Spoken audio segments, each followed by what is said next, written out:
What's good, everybody? It's your boy Rob, and I'm back with another video. I'm here to talk to you guys about PlayStation 5 launch titles. The games that's going to be released on the day of the launch of the PlayStation 5. They have some hot ones out there, and they have some not so hot ones, but I really can't see anybody not wanting to pick up Spider-Man Miles Morales.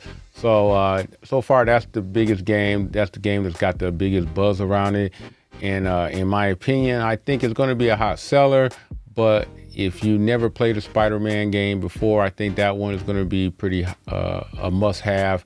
If you have played previous iterations of the Spider-Man, I think a lot of people may be somewhat disappointed with the game due to the fact that it will be releasing on the PlayStation 4 and the PlayStation 5. And that's leading me into thinking that this game is nothing more than a retouch of the previous Spider-Man with a couple of new characters, a couple of new probably motion and graphics and more of a shiny texture background.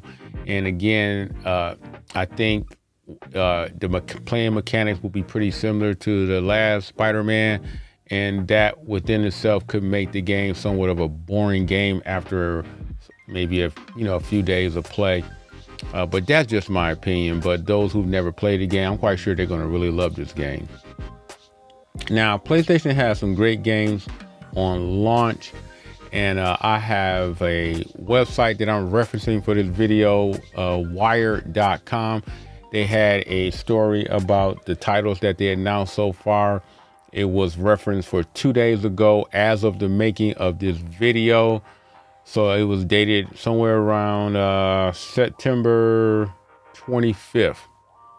I want to go ahead and reference the writers, Jess Gray and Lauren Stamp. So let's go to the Wired's website. We're going to take a look at some of the games that they have listed for the PlayStation 5 at launch. So here's a quick list of some of the games they have ready for launch. Let me move myself out the way here.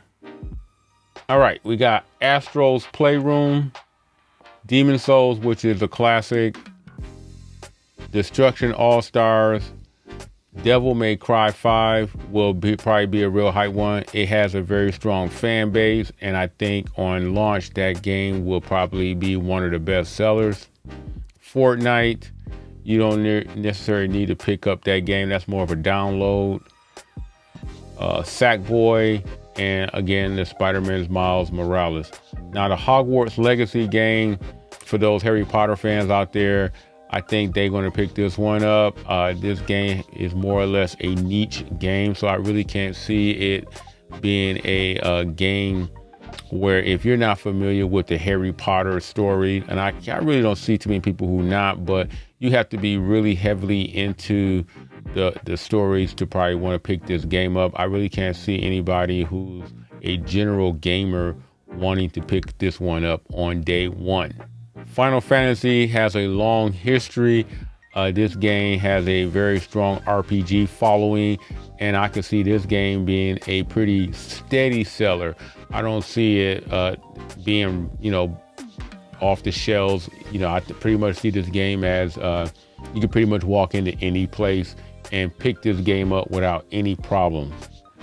Ghostwire Tokyo, I think that game has a unique look to it. I think fans of games like Resident Evil will probably like this game. Has a paranormal storyline. Again, I think this one would be very appealing to those who are into those type of games. Horizon Forbidden West is a hit from 2017, and I think this game will keep that momentum going. It's a very unique game. I can't really think of a game to compare it to, but from a storyline standpoint, graphics, everything, the game is going to be a very overwhelmingly beautiful game on the new PlayStation 5. And if that type of thing appealed to you, you may, be interested in, you might find this game interesting and you may want to pick it up. Bugsnax is a interesting game. I'm really not familiar with this. I'm hoping that this game is for those fan base that's under a certain age, under 8, under 12, somewhere around there.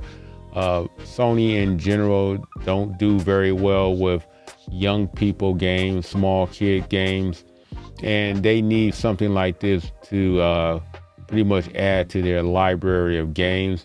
Hopefully, it can help move some PlayStation units if this game is a successful game that can appeal to a much younger crowd. I would say under 12, under 8.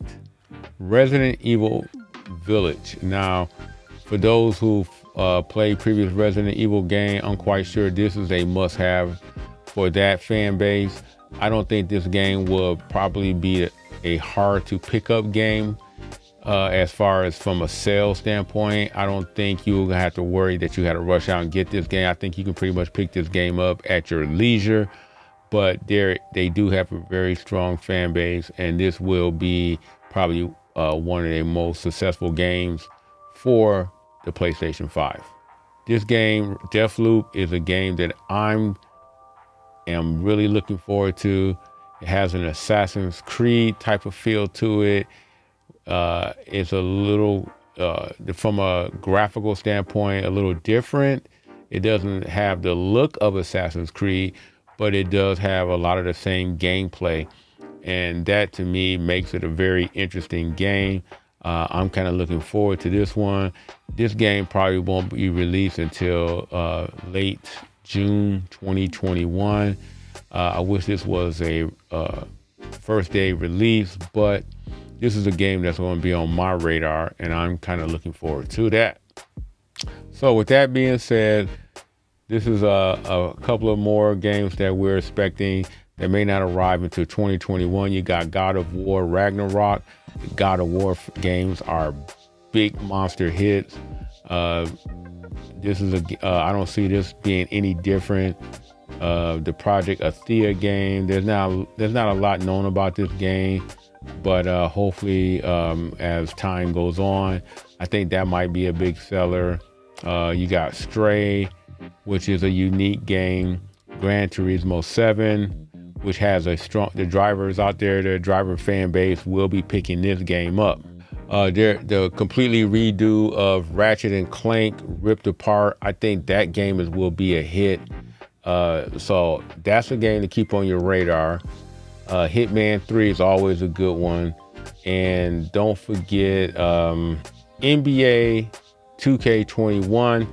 From a standpoint, from what I understand, I think Kobe Bryant's supposed to be on the cover of that game.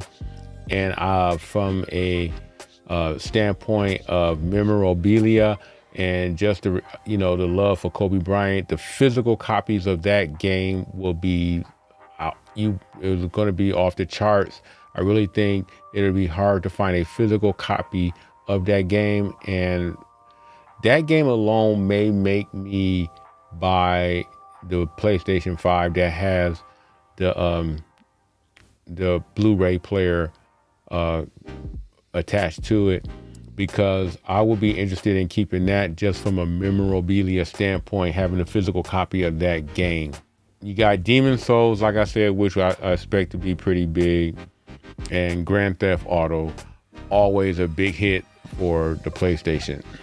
So that pretty much does it for this video. Let me know if there's some games that you're interested in picking up. Are you picking up the PlayStation 5, or are you going to be hardcore Xbox fans and you're not really thinking about it? The Xbox does have some advantages, that it will be backwards compatible more so than the PlayStation. The PlayStation only will you do PlayStation 4, and Xbox will be able to at least go back more than 1 or 2 generations, I think at least to the 360. So with that being said, Xbox do have that appeal to it, but I'm not going to rush out and pick up an Xbox.